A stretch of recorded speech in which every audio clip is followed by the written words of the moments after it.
I would like something around 18, but if I could get a 16, I'd be okay with that. Yeah, they've been having a day today.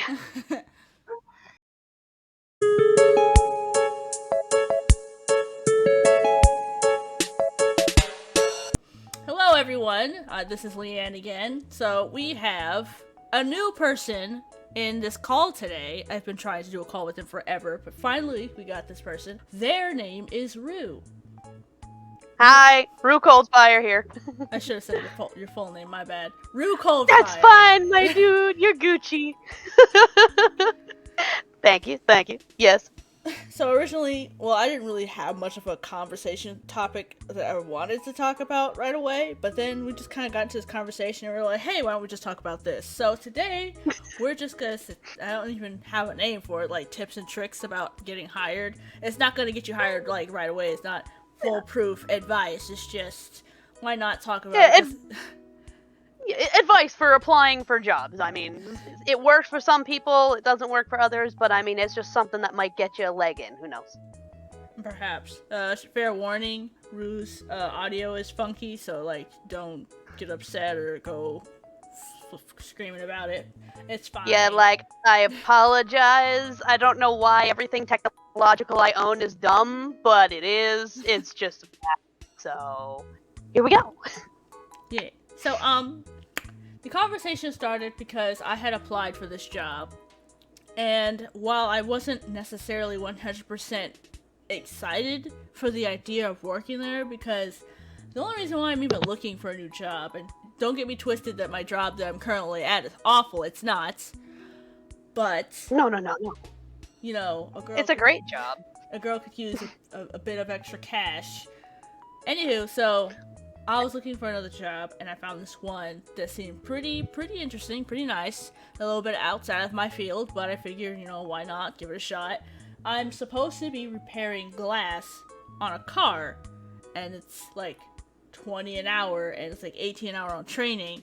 And I'm like, oh, okay. And like the description literally said, and I know it's very common for people to get tricked by this stupid lie, but the description literally said, we hire anybody with any kind of background history. There's all kinds of people here, so go ahead and hire. Anyways, and so I did. The only drawback for me was that I had to be on call, and I was trying to look for a new job that was actually more lax on the schedule, so I can work from home, or at least have more time at home. But $20 an hour, you can't beat that. So I applied, and I unfortunately was rejected because guess what? My background history didn't meet their requirements. What a shocker. Well, they claimed that they would train anyone, and I'll add a little asterisk to the comment about it's a lie kind of thing, because this exact same company has offered the same job where I live. Totally different state, probably you work like different parts of the country basically, but same job, same description. But I think a lot of it's area based, because clearly the people at the location that you were applying at, Leanne, they were more specifically looking for someone with experience because they just didn't want to deal with training someone. And that can be manager based. That's different no matter where you are.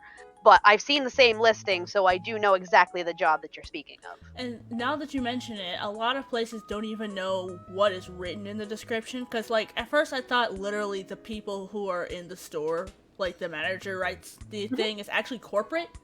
Or at least somebody above them. Because I can't remember where, but I applied somewhere and I went there for an interview and I said, so this place said it's like $15 an hour for delivery?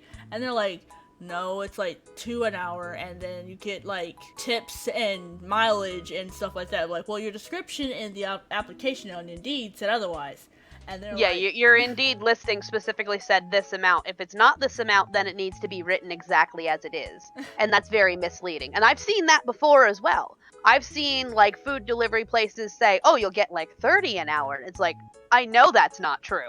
I know you would never get 30 an hour doing delivery for food, because it's never based on that. It's, like you said, based on tips.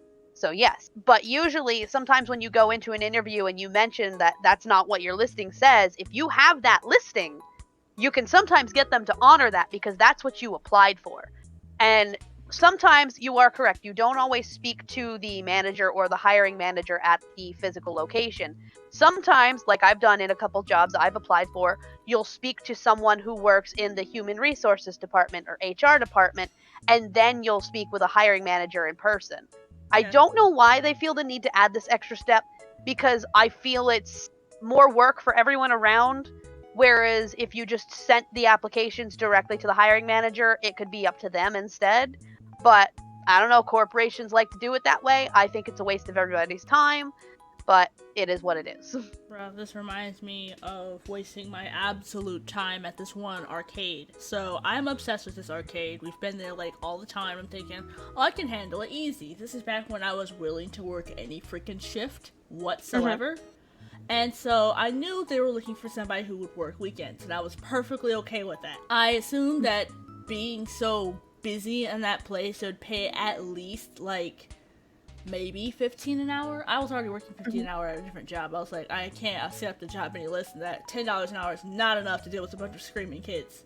All right. So I applied and completely forgot. Well, not completely forgot, but I was just waiting for a text message or something and never got it. But then I found it in spam or somewhere. I was like, oh, shoot. So I applied, and they're like, oh yeah, come in Wednesday. I'm like, Wednesday? Like what time? Just come in Wednesday, go to the counter. I'm like, okay. So I go in there, and I'm like, I was supposed to come in on Wednesday. They didn't tell me what time, so it was like, what? I mean, do you know who you're talking to? It's like, I don't know. It's like, okay, well, fill out this application. So I filled out another application, and that's when the manager for the arcade side, because it's different departments, the arcade side came over to talk to me. She was discussing all the different, like, because there's a bowling alley area, there's a food area, and then there's the arcade area. And I'm like, I want to work in the arcade section. She's like, Yeah. okay, well, she explained to me a couple different things and how busy, like, extremely busy the weekends go. I'm like, I'm perfectly fine working the weekends. So she said, okay, well, you're going to have to come back so you can talk to the district manager, because I think she's just the manager for the arcade side, and then he's, like, the manager over the building or something like that. So Right, or if it was a corporation, it would be like when I worked for my last job. I'm not saying names, but we had the store manager and then we had the district manager, and they were the one who was ultimately the final say. So yeah, so I was supposed to come back and meet him, and I can't remember the details. I think they're supposed to call me or something, and I waited and waited, and for some strange reason they're allergic to answering their phone. So I don't answer their phone, I don't get a text message, I can't get an email through, so I have no choice to just drive back over there.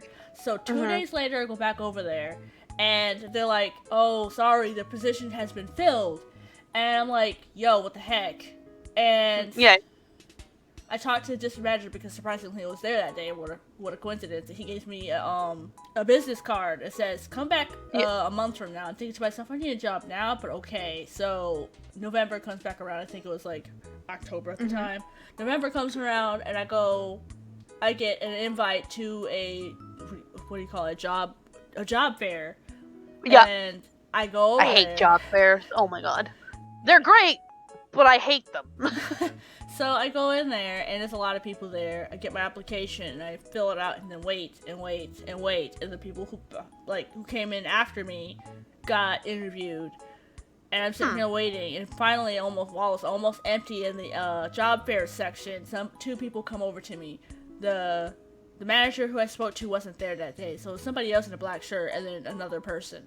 And they're trying to pretty much scare me out of the idea of wanting to hire or get hired. They're like, it's really chaotic here. You might have to clean up child throw up or stuff like that. I'm like, okay, fine. It's like, you might not get off of the clock right where you said you were, or like where it said it is, so That's any job anywhere. you might have to stay over a couple hours cleaning up and stuff. I was like, okay. Because I worked a busy As long place. as I get paid for it, who cares? I worked a busy, situation. I worked at, the most popular fast food restaurant in Indiana, because it was right off campus of a college. Yeah. So, you work fast food service. It doesn't get much worse than that. Yeah, I had to clean up puke before. I don't know why, but... It happens. I had to, I worked in a game store, and I had to clean up dog piss, so, explain that to me. That's lovely. Yeah, But, people are weird. they did all this scary tactic stuff, and I said, yeah, okay, fine. And once again, they did not call me, they did not text me, I could not get through, and I was like, what the heck, you know what, screw it. And then I got another invite to a stupid job fair from them, and I was like, nah. Yeah, no, they clearly were just jerking you around, and they, for some reason, had a predisposition about you that they just didn't want you there. I guess. Plain and simple is what it was. Oh, sorry, from a different place, they were like, oh, I heard they have a high turnover rate there. They might have changed by now. No surprise, they're not hiring people who are wanting to work there. Yeah, when was this, actually? I'm kind of curious. I want to say a year and a half ago. Because it's funny you say that, because I was actually doing some research earlier for this call. I told you I was when we talked about this. And I actually looked at the annual employee turnover rate in the country. This was during 2020, granted, so when COVID was at a high. There weren't a lot of restrictions going on. People had no safety standards. But throughout the country, the average turnover rate was 57.3%. Sounds like, and that's people leaving within the first month of working somewhere. I mean, you also have to keep into mind that a lot of people quit because it's usually kids who don't really understand responsibility. But you also mentioned pay wages. And pay wages have been going up as of recently. So also in tangent with that, unemployment has been slowly going down, as well as some of these turnover rates have been dropping a bit. But it's still back then when things were not great. A lot of people were just saying, to heck with this and leaving their jobs. Yeah, I've never quit on the spot. I usually have a somewhat of a good reason. But anyways, we're getting a little off topic. Yes. We're talking about cover letters. Side tangent. So yes. Yes. Cover letters was brought up in this conversation because I was explaining how it's very difficult for me to get a job, and basically I compared getting a job to putting your name in a ballot, and they just like a lottery or a prize, basically. It didn't feel like you were actually trying to show someone you could do something. It felt more like you just were a name in a hat. But the reason I brought up cover letters was we were coming back to the whole point of you applied for the job and didn't have the experience, and I had mentioned if you had gotten an interview or not. And I mentioned cover letters because this is a way to get out something I would normally say during an interview before the interview. Now, for those who don't know, because cover letters aren't used as much these days as they were back in my time, I say that because I used to own my own business, or co-owned my own business, and when someone applied to work for us, we always required both the resume and a cover letter. Because a cover letter is basically like a letter of introduction where you introduce yourself and explain why you'd be good at doing the job you're applying for. And it's also a good chance for you to basically explain how your experience in other jobs, or even areas that weren't jobs in your life, would help you in this job, basically making you a more desirable candidate over other people. So one of my favorite things that I like to say, I'm willing to learn and I will do anything. You just explained that you're willing to put in the effort to learn the job, and when you do it well. I think that in my resume, because I haven't had the question pop up for me to write a cover letter, but I think what I had done was in the resume, there is a spot where I could technically type in a cover letter and it just auto-fills it. So I might have to update that, but if I were to just type out a cover letter right now based off what you say, because what you said is pretty much true, I am willing to learn anything, because otherwise how the heck am I going to learn? And oftentimes I want to not only learn, but try to come up with better ways to do the job that gets the job done just as fast. Absolutely. Improvement on the basic method of how a job is done is a great way for an employee to be. And with the jobs you've done a wide variety of things. If that doesn't show a company that you're willing to learn anything, I don't get what they're looking at then. Because clearly they're not looking at your resume. And it makes me wonder if half the time they just read a name, make an assumption, and don't actually look at any of the information or data. It's probably because they get so many that they just kind of skim through it. As I mentioned when we previously talked about this as well, it's also a lot of it is who you know.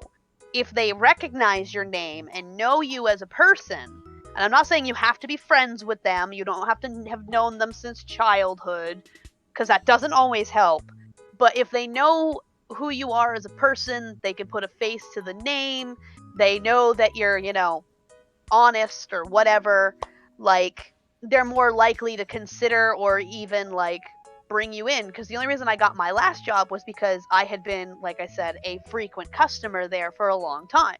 I knew the people who worked there. We weren't friends at the time, but I knew them, they knew me. Everyone was aware of everyone all around. So they called me in, like, I don't remember if it was the day I applied or the next day after I had applied.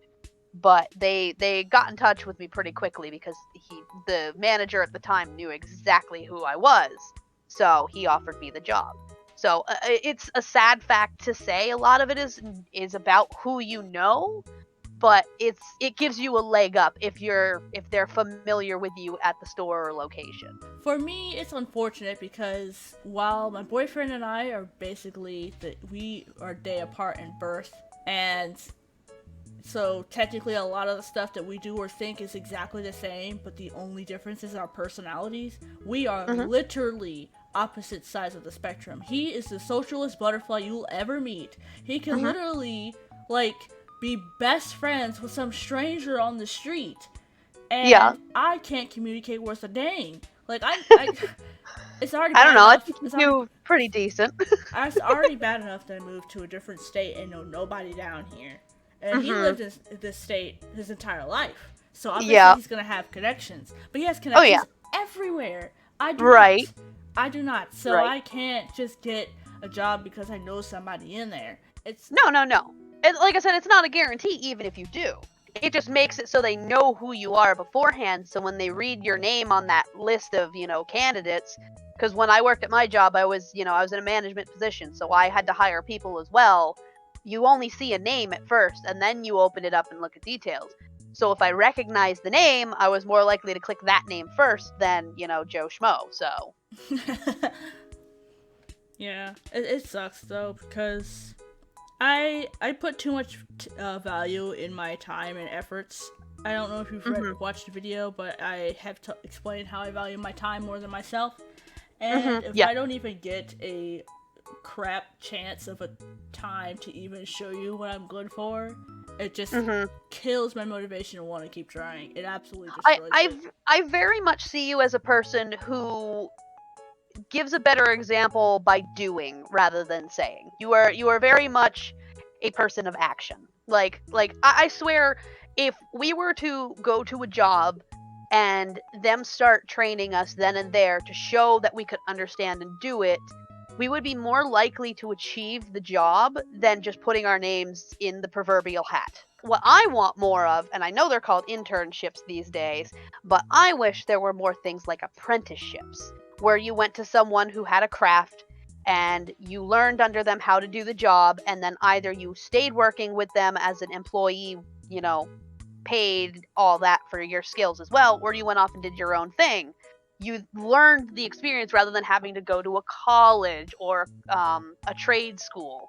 You could learn hands-on first, like one-to-one with a master. So, but then we'd come up with the problem with how would they be willing or wanting to train you? So you can't let's say freaking wanted to be a technician for like a car or something. I can't just walk into an AutoZone and be like, all right, I'm gonna watch you do this. Like they have to want to have me around. And well, if like there's like 10 people wanting to do that, they're gonna have to pick which one they actually want. So it would just circle back to applications again. Well, see, that's the thing though. You have to then show them what you can do or what you know. If you have some pre-based knowledge, but at the same point, if you were desperate enough or there were a billion other like mechanic shops around, I don't know about where you live, but there's quite a few around here. Also, depending on what you want to do, whether it's body work or basic mechanic work, or if you want to work on something that's a specific like company model, like between Mitsubishi or Toyota. So you'd have other places you could choose from. There were multiple masters that you could go to.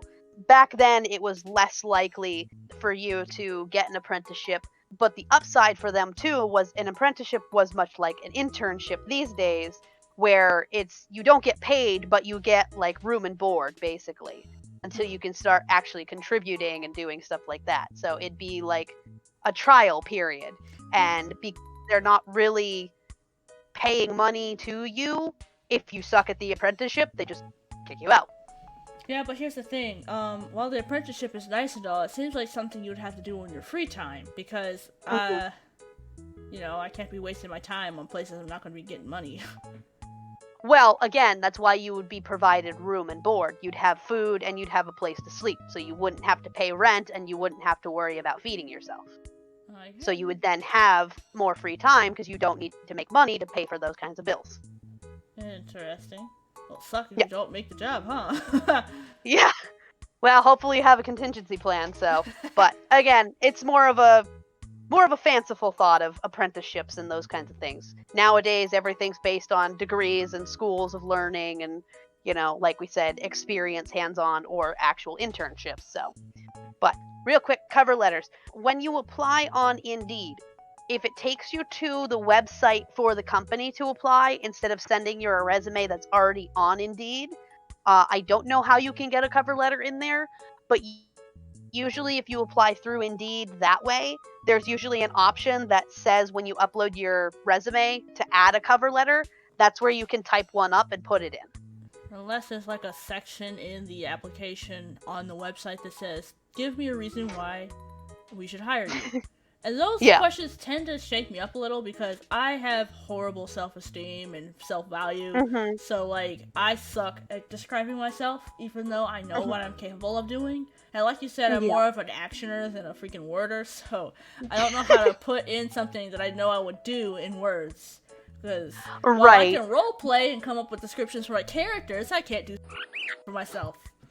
Well, maybe think of yourself as a character. Or next time that you sit down and do an application and it has questions like that, see if you can get either a former coworker who's a friend, because I find they're the most reliable.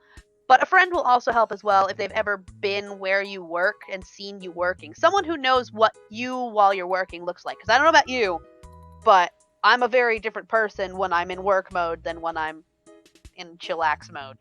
But usually if you can have them and ask them, like, hey, would you say I'm this way or I'm this way? Like, I know a lot of the time some of the questions will be, are you more likely to work on multiple tasks at the same time, or are you more likely to focus on one task and finish that one before you move on to something else? I am the second option for that one. Yes.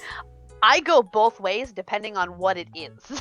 Bruh, speaking of those stupid questions, I had just deleted the videos for that. Oh my gosh. So I had just applied to this job, okay? And they had the dumbest questions. They're like, answer these questions. Which one makes you better? But either one makes you look like the bad guy because they don't have an alternative. It's just one answer and a completely different answer. So here's one. It says, I like it when others challenge the rules. And the other one says, I don't like it when others challenge the rules.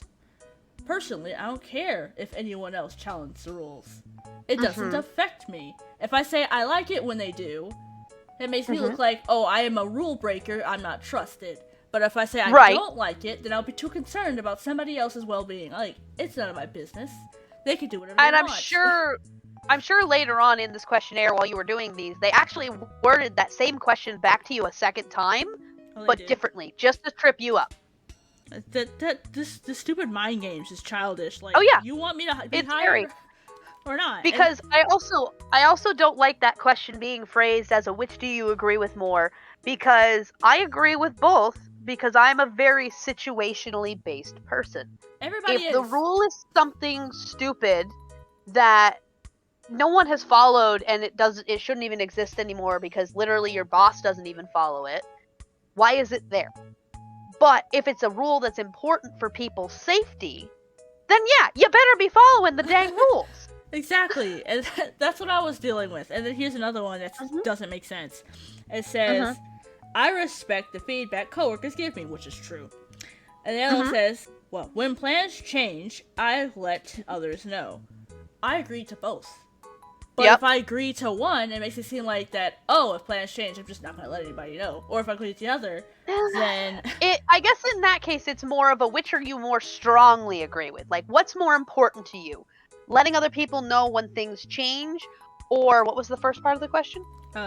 Respecting the feedback of other coworkers. Oh, yeah, respecting feedback. Yeah, so, like, it's what's more important to you. Like, not having a bad reaction to feedback, or, forgetting to tell other people that, oh, by the way, we're meeting at this time instead of this time because so and so is absent or whatever. But with the other questions, I guess a lot of the time when you're doing these, and it's sad to say, but companies really need to rethink these questionnaires, because there's a simple trick to them. You just tell them what they want to hear. So our conundrum about the rule thing. Tell them that you don't like when people break rules, because they're more likely to listen to be interested in someone who's going to be a stickler for the rules than someone they think is going to be a rule breaker. Whether that's how you actually are or not, they don't care. They just tell them what they want to hear. If it doesn't sound like you, then just fake it till you make it. Because that's honestly what these stupid questionnaires force people to do, is to put themselves in a position where they have to basically say something that doesn't sound right, but they know it's what the hiring people want to hear.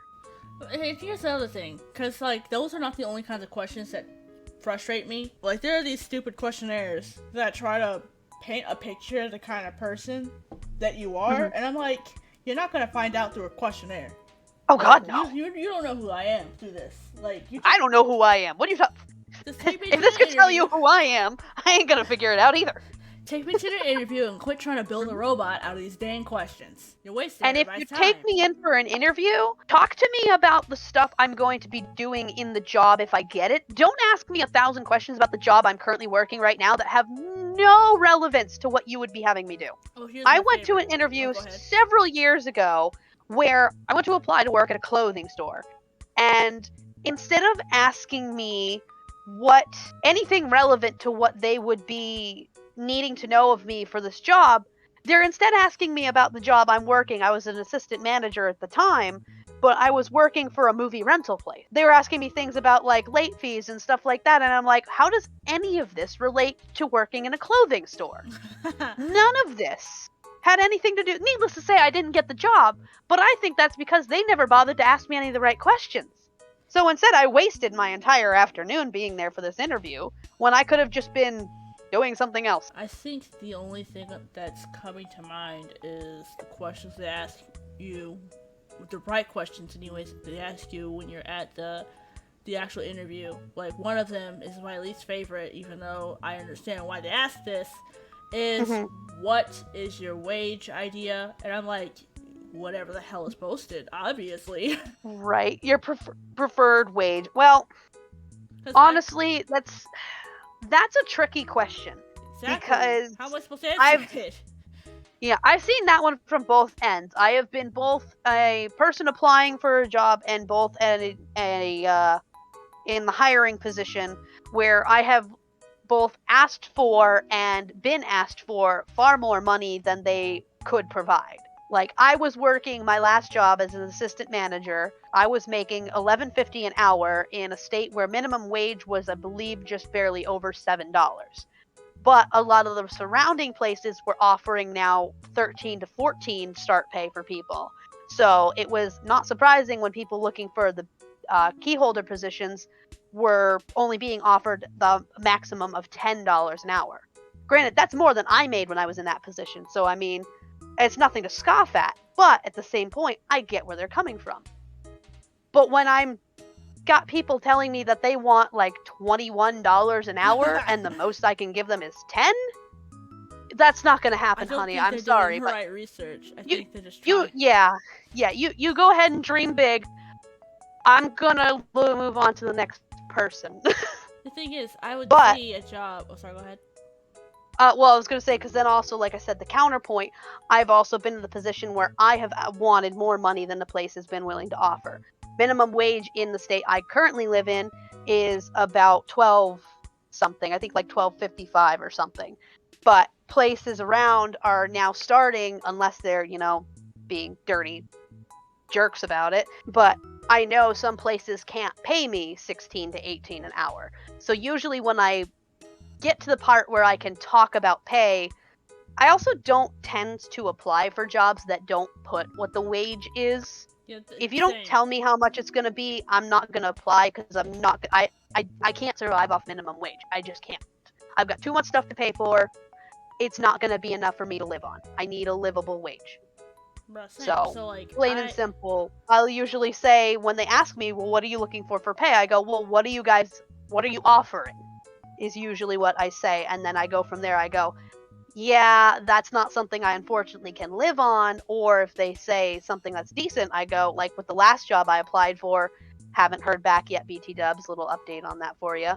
They told me something that was more than I was expecting. that's So I was always like, nice. nope, that's perfect. I'll take that. Yeah. So Usually, it's yeah. usually what I do is I just tell them what I saw posted, and I was like, I saw posted this much. I would prefer this or more, because I don't want to, like, obviously I don't want to lowball myself, and I don't want to scare them away either. I mean, Right. Yeah, you obviously can they'll very know. much go in and say, well, this is what your listing said it was. Are you suggesting that it is not what you have listed? Like not being confrontational, but at the same time, making sure they know you're aware of what they're advertising for a job payment. Because I know my mother, when she got the job she just recently had, she had the listing in hand, and when she went in, she was actually going to get shorted $1. They were like, no, it's this much. And she's like, well, your listing right here says it's this much. So she managed to get them to give her that extra $1 because that's what they told her it was going to be. Now I see some jobs are like 15 to 20 an hour, and like, would that make wiggle room to say, hey, yeah, I want 17 an hour, or is is that money designated to raises or specific people already up higher than you? Right. Well, with corporations, it usually comes down to HR is the one who gets to make the decision on who gets what for pay. But they do also at the same time get to determine where we'll call it like the roof is per position, like the most that they can offer you pay-wise for your position at that time. Granted, as pay and things seem to go up around us, that will increase more later, but at the moment they have a maximum that they're allowed to offer. So that's the number you want them to tell you is what is the most, or what would I be making in this position, or what are you willing to offer me? Because another thing you can also do is, because like I mentioned, you still have a job right now. Yes, it's not making you as much as you would like, but you at least have something to supplement you until you can find something closer or higher pay.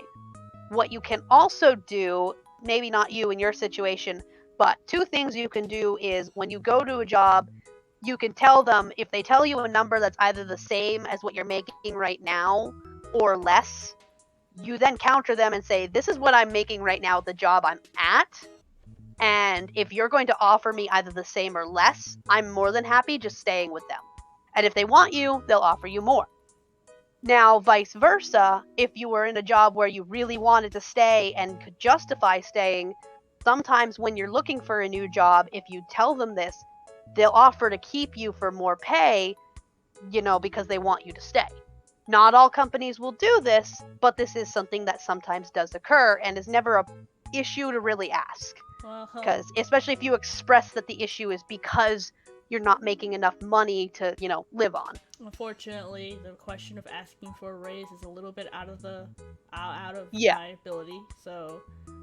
Right. But again, I'm not saying to ask for a raise. I'm saying informing them that you are going to be leaving, like when you give your 2-week notice. Oh, technically you're they saying already know, and it's still out of the question. So. Yeah. Well, that's a them problem then, because they don't value you and you're a great worker.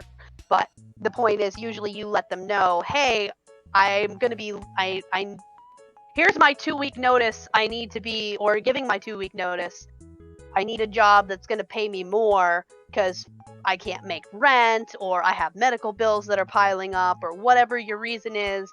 You literally just explain to them that as much as you love working there, the pay is just not gonna, it's not gonna supplement you enough. I have had this happen to me before, where I did get a raise, and it was shortly before I quit. I have wanted to pursue a different career, broaden my horizons, and these people really liked me there. I was like one of the few people who actually gave a crap about their job, and they kind of knew that part of my reason of quitting was because a coworker was giving me a really hard time for no freaking reason. So when I said I was gonna go ahead and quit, they're like, "Oh, we'll give you another raise." Like they had already given me a raise like 2 or 3 months before I had announced I was gonna quit, and they were giving me another one, and that was like I think manager money. So it's like, oh, Yeah. because I had also told them I wanted to be a manager too. So. Oh, yeah, exactly. See, there you go. And then sometimes companies will try and use that trick to keep people. But the other thing, too, is when they say they'll offer you a raise, find out how much that raise is first before you agree to stay. Oh, it's $10 an Because hour. a former manager at the company I worked at basically told the district manager at the time, we had someone different when I worked there, that he was leaving, and the guy offered him a raise. He's like, well, I'll give you a raise if you stay. So the dude's like, I mean, he hated the company anyways. He was going to leave no matter what, but that wasn't the point. He said, all right, how much? The guy basically told him 25 cents. He laughed in his face, told him to go screw himself, and left. Yeah, that's hilarious. But so because that's not going to keep him when he's getting offered a job of a couple dollars more. well, mine was a whole dollar more. So Yes. wrap this up. Absolutely. Before we do, as Yes. far as filling out an application, what are some tips and tricks that you are willing to give people who are struggling with finding a job? Since you were, a hiring manager at one point, what is something that you yourself would have hired people, not almost immediately, but would have definitely made it a lot easier for you to hire them? Well, obviously, having multiple jobs is not always a good thing. It shows, especially on how long you've stayed at the jobs. If you've done 12 different jobs, but you've only been at each one a single month, as opposed to having one job for a whole year, it looks better to have stayed with one job and gotten enough experience in that one job than it is to have done 12 different things that clearly didn't work out. Another thing is listing, even if it's kind of mundane sounding, all the things that you did when you were working that job. Even if it's something as simple as cleaning or straightening, alphabetizing, organizing, greeting people when they came in the front door, anything. List those skills because anything you can show that's relevant to the job you're applying for is going to help you. When you go into an interview, understand that just because you're applying to work in a place doesn't guarantee that you're going to get it. Ultimately, like I mentioned, I worked at a game store. A lot of the time, people will come in and go, and I ask them, well, why do you want to work here? They will always say, movies also. This also applied when I worked at the movie store. I love movies. I love games. That doesn't do jack crap for me because that just shows you're more distracted by what's going on around you than what I need you to do. So while having passion for something is great, don't let it be all consuming that's your main sticking point of why you want the job. The point of why you're there is to do what you're asked to do, which is sell stuff or whatever. But you're not there to watch movies or play video games. You're there to sell stuff and share experience. Perfect. That was, as you know, Rue Cold Fire. Thank you again for doing this recording. It was no problem. Thanks for having me. Hey everyone, this is Leanne. I want to thank you guys for watching this long into the video. Let's give a big shout out to Rue Cold Fire. This is the first time we got to record with them, and hopefully we get to do it again. I'll be sure to link their information down below if you guys want to go check it out. Also, I am once again hosting my last giveaway for the summer, so be sure to check on that on my Instagram account. Anyways, thank you guys for watching. Be sure to like and subscribe if you want to see more content like this. It was a pleasure having you around. See you next time.